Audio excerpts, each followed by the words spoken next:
an important question. When to use Six Sigma?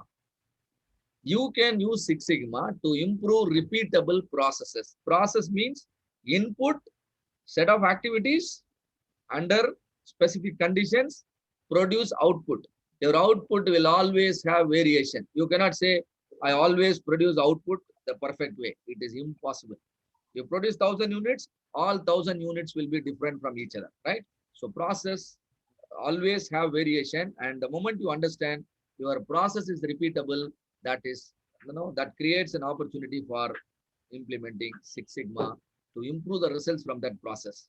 And consider using Six Sigma to solve recurring problems. Failures are repeatedly happening. Like defect rate is 10% every month. And so Six Sigma could be a good tool. Your pain metric should be a Y variable. Mathematically, Y variable means dependent variable. Whenever your pain metric, you understand it is a Y variable, then it is an opportunity for Six Sigma. If the pain metric is a X variable, please understand that is a quick fix.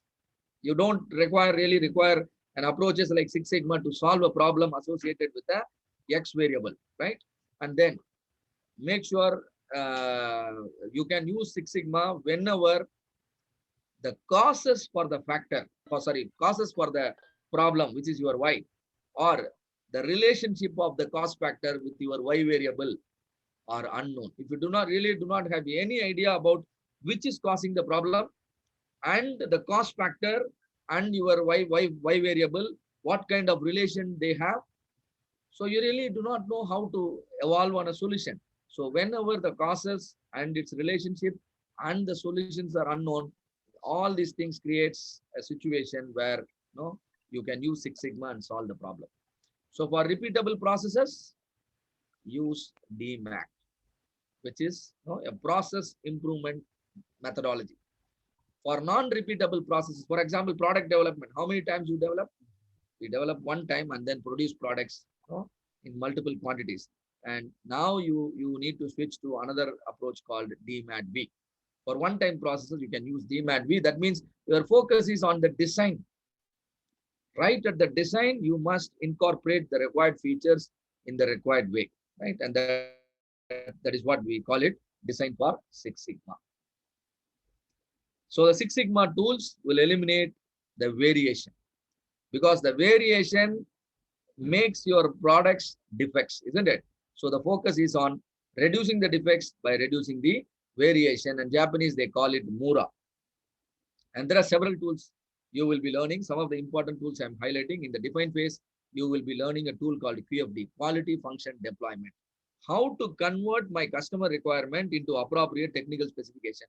If customer requirement and technical specification matches, then quality is at the best, isn't it?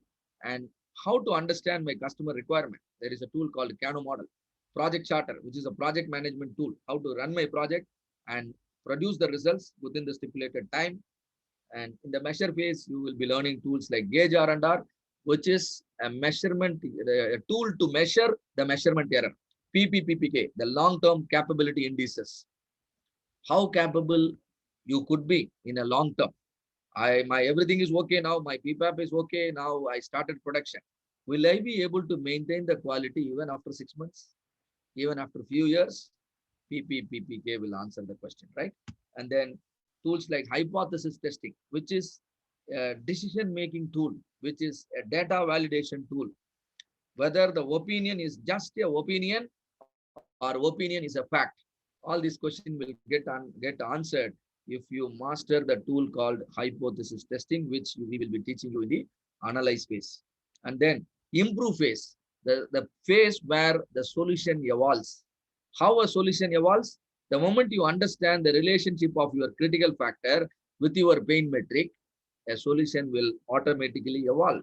And so regression becomes an important tool in the improve phase. And additionally, you can explore using ANOVA, design of experiments, to optimize your solution. And then FMEA will help you to validate your solution. By solving a problem, you should not invite a new problem. The risk associated with the process should not increase. So you will be validating it with FMEA. And then in the control phase, you develop a control plan. It is something like, what you call the when your equipment is sometimes malfunctions, they will give you certain what do they call the ways to solve the problems. Since you have solved the problem through define, measure, analyze, improve, and control, you have understood everything about the process. Now you create a control plan which your team members can follow, and even in your absence, they can actually mitigate the problem, and then set your process right in track. And that you will be doing in the control phase. And ultimately, SPC is very, very important. Once an improvement is achieved, simply see to that you control the process for forever. Thereby, you continue to enjoy the improved results. So, few tools only I have listed here, because in Six Sigma there are many, many tools which I cannot put it in a single slide, but we will be learning it as we progress. So, there are a few things we learned here. Six Sigma evolved from a company called Motorola, and Will Smith is known as the father of Six Sigma. And Motorola, when it introduced Six Sigma, that time it had only 4 phases. Later in 1995, General Electric converted the 4-phase methodology into 5-phase methodology, and it became DMAC. So reducing cost of poor quality creates enormous opportunity to maximize profit margin. You can reduce cost of poor quality by applying both Lean as well as Six Sigma. So the focus of Six Sigma is on reducing defects by reducing variation.